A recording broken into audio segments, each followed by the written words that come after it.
I'm always amazed by the stupidity of voters who cast their ballots for what, in their opinions, sounds nice. Let's take our northern neighbor, Canada. They elected a liberal despite years, if not more, of economic decline, the collapse of the Army and Navy, and the implementation of idiotic policies against employers by these very same liberals. And why did they choose them? Because Canadians, just like Ukrainians, for example, decided that their main enemy is the United States. That is, not Putin, not socialism, not China, not men in women's locker rooms, not admissions and hiring based on race. But the United States, which is trying to end wars on the planet and establish fair, mutually beneficial trade relations with the whole world.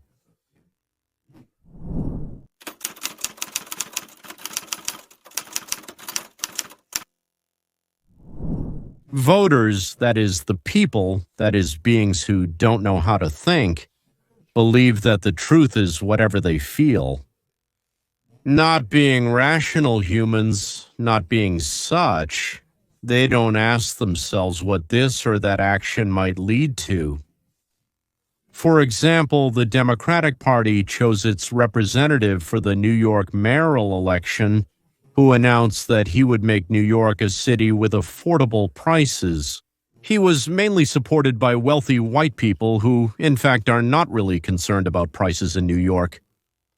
But the idea of some kind of justice towards those who are, let's say, less successful, less intelligent, or less something else appealed to them, especially since they don't think that they personally will have to share anything or that they could somehow suffer from this in any way. If they were a bit smarter, just a little, in their professions, by the way, I'm sure they would have succeeded. If they were just a little bit smarter, they would ask, what does it mean to make life in New York affordable? What does that mean? As discussed, there are only two questions. The first question, regardless of what anyone says, is, what does that mean? So give me the details, right? And the second one is actually, whose is it? Who does it belong to? So there are two ways to make life in New York affordable. One is to increase people's income, and the other is to decrease people's expenses. How can you increase, for example, income? Well, let's say issue an order in New York that the minimum hourly wage in the city will be, let's say, $30. Because, so to speak, Mr. Candidate for Mayor has already proposed this, so people need to be paid $30. That is, instead of, say, $600 a week, as it is now, a fast food worker or someone in a small store will get $1,200 a week. So instead of $600, they now get about $15 or $16, I don't remember exactly, maybe $16 3/4. So that's about $1,200 a week. What will happen on that very same day? Food prices in New York will increase by 20, 30, or even 40%, as well as everything sold in mini markets, car services, appliance repairs, and so on and so on and so on. So everything will become more expensive. And secondly, there are a lot of temporary workers, young guys during their first, maybe second job. Simply put, people who are not essential will lose their jobs in 2000. In 2021, Congress published an investigation showing that raising the minimum hourly wage from $10 to $12 to $15 an hour across the country will lead to the loss of 1.4 million jobs. And the Congressional Budget Office, well, that's, so to speak, congressional. The organization also made the assumption that if a minimum wage of $30 an hour is introduced across the country, then from 7.4 to 11.1 million people will immediately lose their jobs. An estimate of job losses in New York, layoffs. Automation has led to fewer entry-level positions for young people, limiting their job opportunities. All right, I'll pay him a little, but at least he'll learn. Or he'll learn a little, and when he learns, I'll pay him properly. All this will end. Why? It will lead to a reduction in low-paid labor. According to New Yorkers' estimates, 300,000 to 500,000 fewer people will be working there in New York alone. That is, the very people whom our social democrats, the democratic socialists, theoretically want to help will be the ones who suffer. But as we said, there is another way to reduce expenses. What is expensive in New York? Well, rent is insanely expensive, utilities are expensive, there's a sales tax, whatever you buy, they charge you. It's 8.88, I think. Yeah, well, almost 9%. We actually have 10 in California, and in New Jersey, I think it's 0. So, transportation, food, healthcare, childcare, entertainment, everything is expensive. New York City is 77% more expensive than the average American city. However, there are some very affordable places in the country. The average cost of living in New York City, including rent, ranges from $400 to $5,700 per month, depending on the neighborhood where you live. For a family of 4, the range is from $9,000 to $15,000 per month. A family of 4. If they live in New York, then in the worst neighborhoods they should have $9,000, and in the better ones, $15,000. How can the mayor lower this, make it affordable? Can he make property owners lower the rent? Well, let's say I don't really understand the legality of that, but so to speak, let's suppose in practice it is shown that when a landlord's profit is taken away so that he can't just earn and put money in his pocket, but also to feed himself and pay for his own expenses, but there would still be enough left to maintain the house. He doesn't maintain this house, he doesn't clean the yard, he doesn't take care of the house or the neighborhood, he stops decorating, painting, and so on. No one moves out because it's cheap there. So what's the point of advertising? Because painting the house is part of the advertising.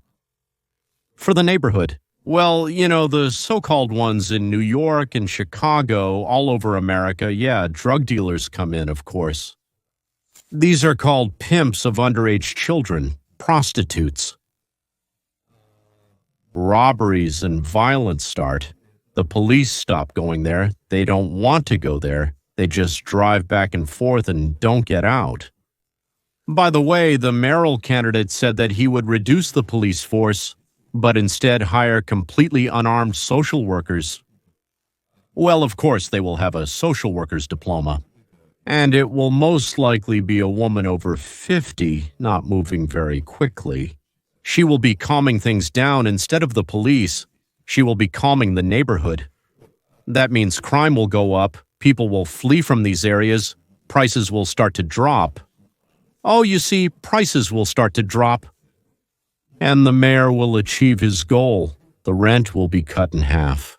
But the price will be the destruction of the neighborhood or the whole city, depending on how he declares this area or even the entire city. But most likely he'll find buddies who live in so-called good neighborhoods who will tell him, go to another area and over there we'll do our great experiment. When the experiment ends, he will no longer be mayor and will have been long dead.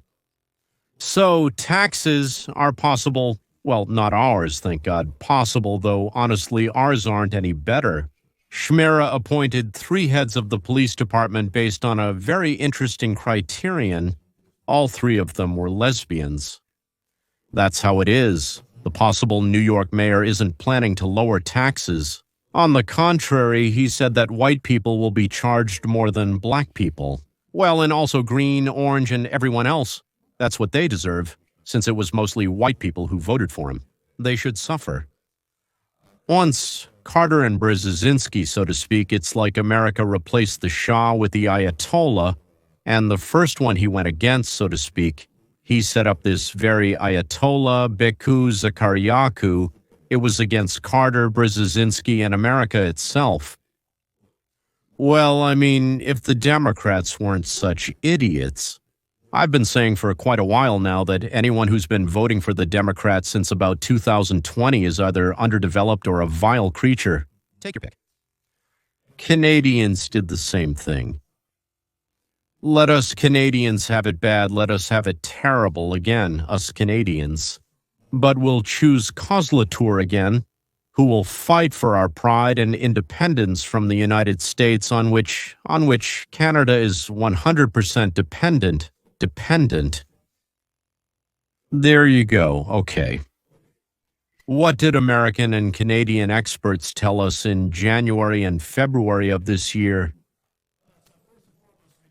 But first of all, I want to point out that even today is Monday, right?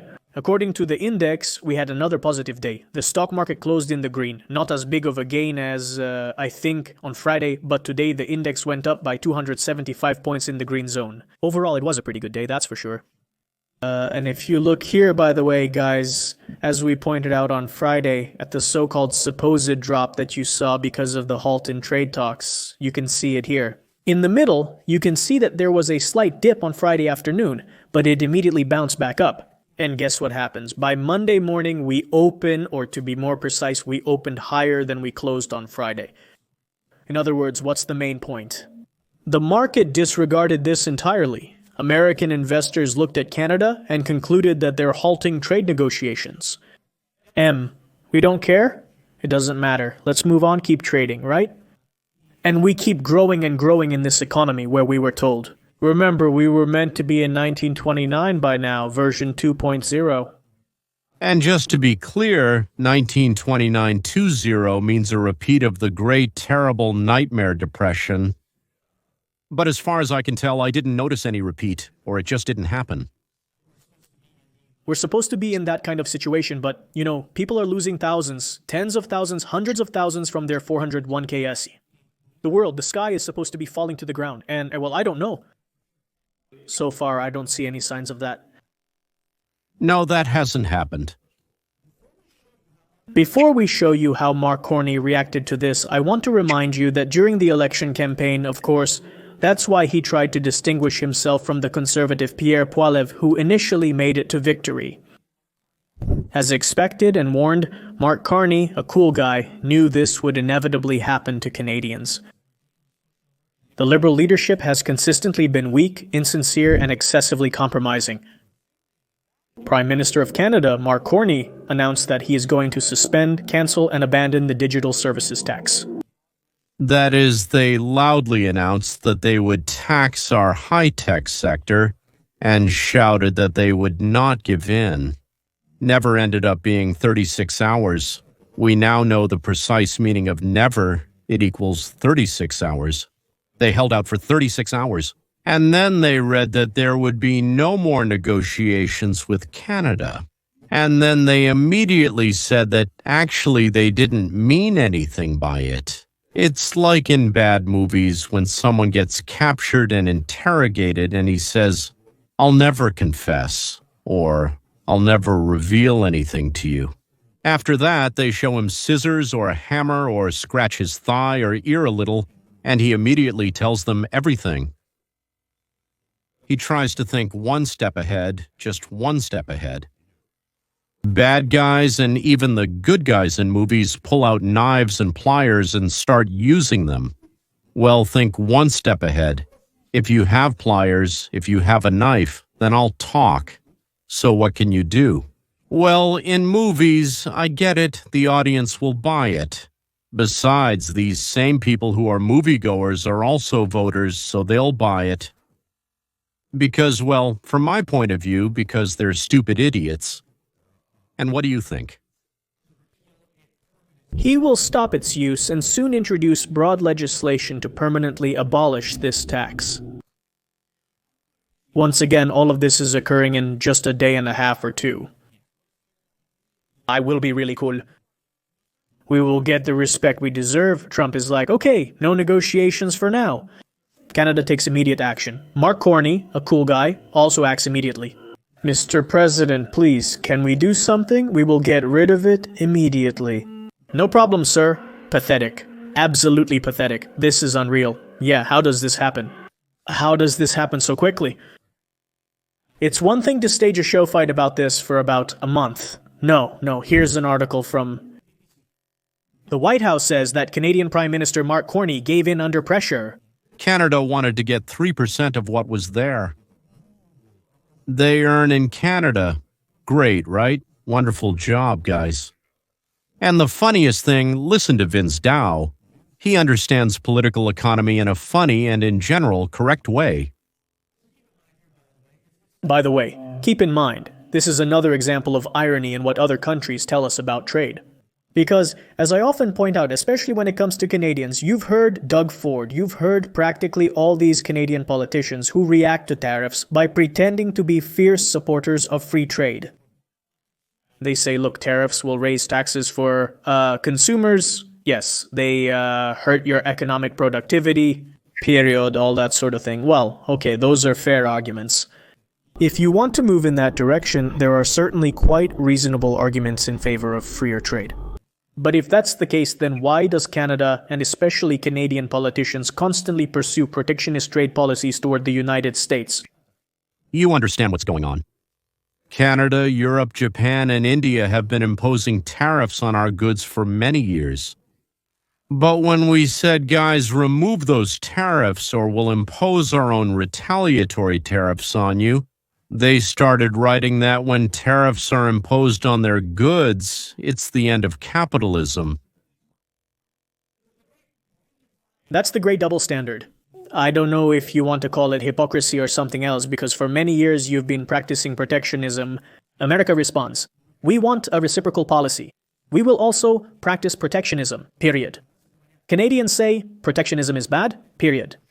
Well, it's just like street bullies.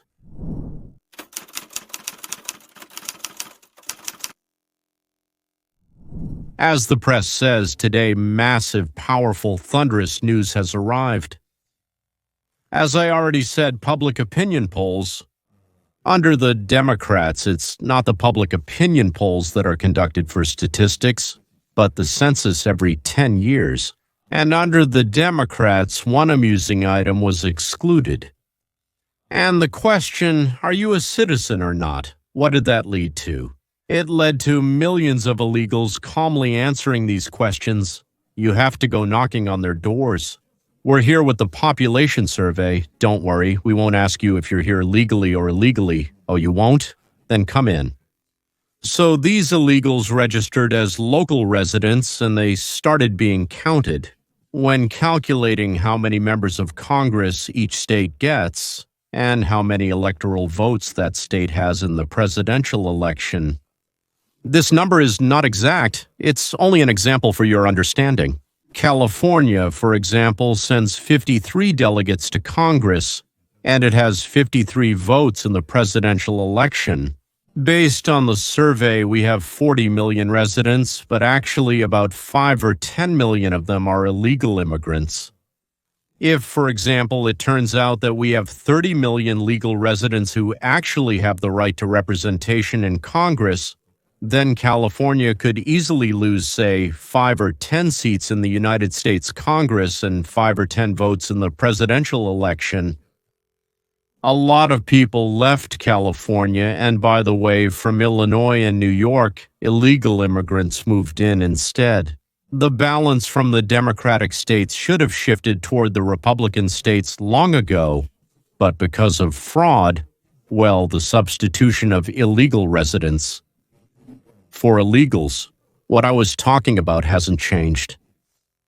The Democrats didn't allow a vote to change this rule, meaning they didn't let the question be put back in. They made up all sorts of nonsense. And by the way, they're also against mandatory checks for those who come to vote. They always vote against it.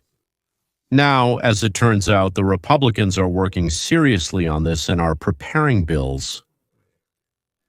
Alligator Alcatraz is getting ready for its grand opening. Will illegal, undocumented migrants who are counted in next year's census be included in the 2026 census? The president says no, claiming that Republicans in the House of Representatives and the Senate are already working on this behind the scenes. They're already dealing with it. You can't underestimate what a huge political shock this will cause. This will simply turn the United States of America upside down. It will make Congress completely different. and it will reflect what the citizens of the United States want, not the Democrats who have brought millions of illegal immigrants into the country. That's exactly why they're bringing them in.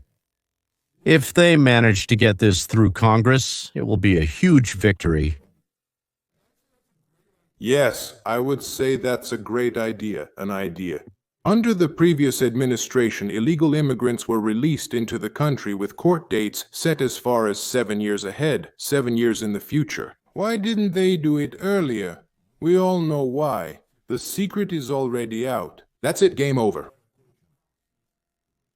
Because the Democrats knew that thanks to sanctuary state policies, this would attract millions of illegal immigrants to their states. And then, since illegal immigrants are counted in the census, this gives those states more seats in Congress. In the same way, states with the largest populations get more electoral votes. That's why California has the largest number of electoral votes, 54, much more than any other state.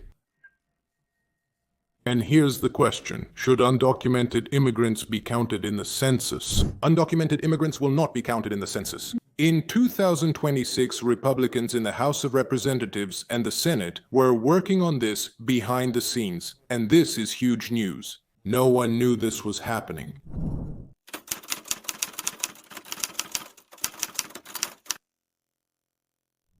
A couple of days ago, I showed a segment about a program, well, a little app, so to speak, yeah, as it's called, on the phone, which criminals can use to avoid arrest.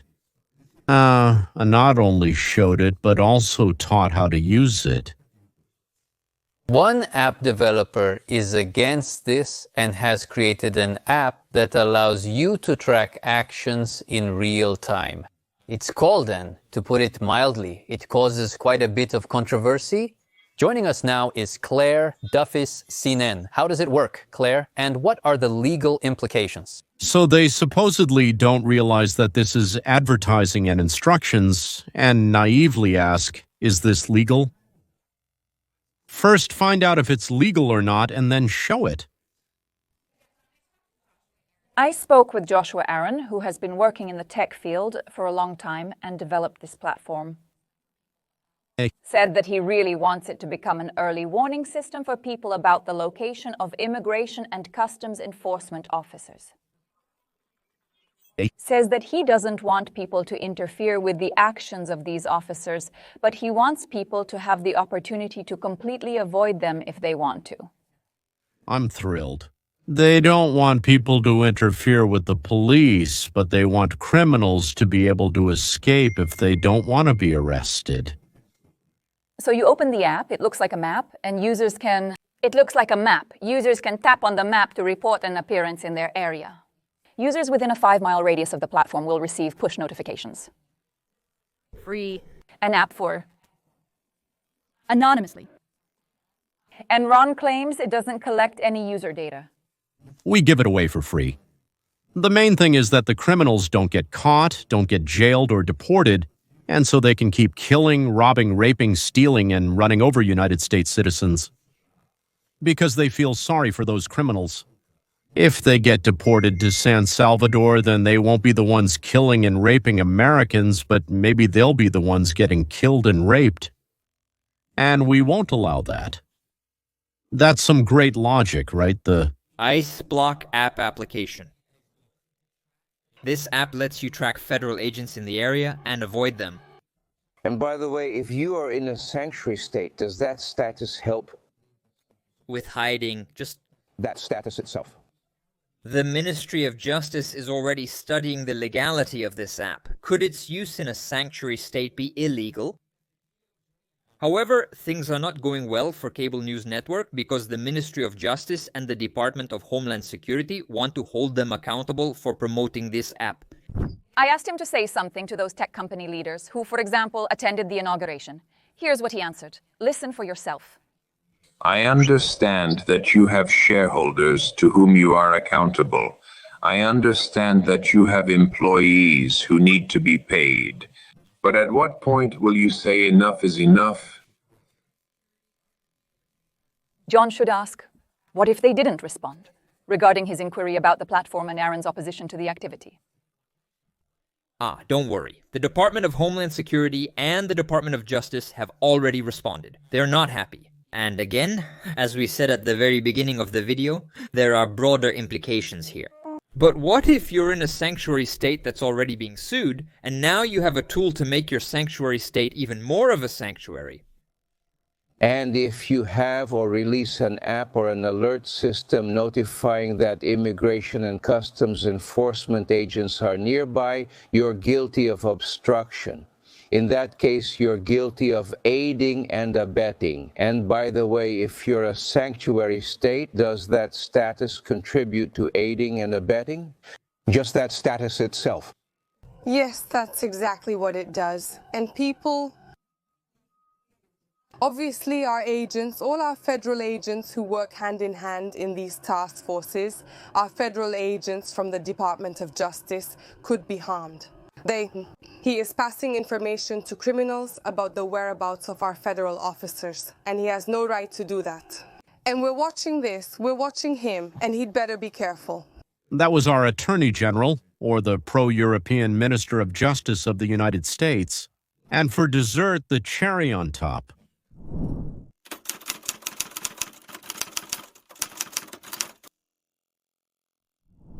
Gentlemen, tyranny. Dictatorship is the centralization of power, its control, its punishment according to specially created laws and rules. Regulatory decrees and laws make the economy centralized, that is, as close as possible to a planned economy. When decentralization and deregulation happen in society, it means not moving closer to, but moving away from fascism, collectivism, communism, and even the so-called wonderful democratic socialism. I still don't understand what it means for him to die along with his identical brothers. I don't know you, but I already don't love you. What's happening in our country? Centralized power or decentralized power? There is an attempt to make everything come from the federal government or to distribute power among cities, towns, people, schools, states, and so on. To the parents, ultimately, yes. The American economy is booming, and there were some. The American economy is booming. And there were so many economic analysts who claimed that this president's policies would lead our economy to decline. But in reality, we saw the opposite. We witnessed a large-scale deregulation campaign. We saw how inflation completely disappeared compared to what it was under the reckless spending and poor policies of the previous incompetent administration. I would remind the Federal Reserve Chair and everyone that the president, above all, is a business person who knows what he's doing. He has a proven economic formula that worked during his first presidential term, and now it's working again. The only remaining problem is the high interest rates for Americans. Americans desire low-interest loans, which they deserve. However, interest rates remain excessively high. So today, the president sent this message to the chairman of the Federal Reserve. And if you look at this chart, you'll see that it's a chart of interest rates in many countries around the world. At the top is Switzerland. They pay only 0.25% in interest rates. Cambodia, Japan, Denmark, Thailand, Botswana, Barbados, Taiwan, Bulgaria, Cuba, Sweden, Morocco, Cape Verde, South Korea, Algeria, Canada, Albania, Libya, Malaysia, China, New Zealand, Trinidad and Tobago, Czech Republic, Bolivia, Australia, Costa Rica, Bahamas, Kuwait, Papua New Guinea, Bosnia, United Kingdom, and all of them pay lower interest rates than the United States of America, which has one of the hottest and strongest economies in the world. The president sent this message to the Federal Reserve Chair. It says, Jerome, as usual, you were late. You cost the United States a fortune and you keep doing it. You should significantly lower the rate. Hundreds of billions of dollars are being lost, and there's no inflation. Period, and the president is dust. Thanks to his policies, inflation is historically low. We will keep reducing the cost of living for Americans and continue deregulation. And it's also extremely important that we pass this one big, beautiful bill, which is the largest tax cut in American history. Another interesting point. That's why dictators and tyrants increase not only dependence on the central government, but also on themselves. That is, yes, so to speak, but they also collect more money. Dictators always need more money. And the United States, under the current administration, is pushing for a significant tax reduction. So the tyrant says, first of all, take the power for yourselves and be responsible for your actions. And secondly, stop sending me so much money. You'll need it yourselves. What a terrible tyrant and madman. I immediately remembered, no one will say that I am a tyrant and a madman just because I like a good sandwich with my tea. Sergei Yursky read this in my youth. And it's true the choice of a Democrat keeps shocking us again and again. He's a Democrat socialist, really. He's a Democrat socialist, actually a communist, who openly calls for defunding the police, spreads anti-Semitism, praises pro-Hamas groups, wants Israel to be abolished, and believes that wealthy Americans shouldn't exist. He said those exact words just this past weekend. This is one of the representatives of the so-called wing of the Democratic Party. The Democrats have actually stolen so much money from the state that they just won't leave, they won't let go, they won't split apart. Otherwise, if there hadn't been so much stolen money, they would have fallen apart a long time ago. So, just like the Whigs back in the day, right? The Democrats would have split into at least two wings, two fragments, two movements. One would be the socialists, basically fascists, and the other would be moderate liberals. Like, well, if anyone knows Russian history, like Pyotr Stolypin, Alexander Kerensky, and Pavel Belyukov. That is, even before the Bolshevik uprising of 1917, so left-wing extremists and soft-centrists. Honestly, I would like both main parties to support the free market. And let's say one Republican Party with a Make America Great Again tilt, that is what they call populism. I like it much more than the old version of the Republican Party, and the other one is right-wing libertarian. Then the struggle would be about how to develop freedom in the free market, not a struggle between freedom and the centralization of power, as all leftists and ideologically infected people always want. They believe that this is the only possible truth. Whoever is not with us is against us, and so on. And so, well, like the candidate for mayor of New York and his patrons, I suspect. Well, what's next, gentlemen? A gift link will be shared below. My book, Capitalism 101. It's an interesting read for the curious, for ages from 17 to 117 years old. After 117, I haven't talked to anyone, so I don't know. And for agreeing to accept this absolutely free gift from me. By the way, gifts are never really free. I'm translating this in my head from English. They always say that this gift is free, so here I am. So, for accepting this free gift from me, I'll give you a free subscription to an exciting selection of 10-minute videos for your morning coffee. And if you clicked, well, then you have to enter your name and then give your email. That's where this very book will be sent in electronic form, of course. We don't send it all over the world, as you probably guessed. So, after that, if you don't receive the book within 20 seconds, check your spam folder, because it probably went to spam. By the way, I think there are 3 or 4 options for the type of file that works for you. Maybe for your computer, maybe for your iPhone or something else. Well, check it out in any case. And finally, ladies and gentlemen, every morning, 24 hours after your completed act, you will receive a 10-minute video featuring yours truly, who I think will be telling you about interesting things in an interesting way. And you'll have a wonderful morning coffee or a morning drive in your car. That's all for today. Thank you very much for listening, and I wish you great gifts.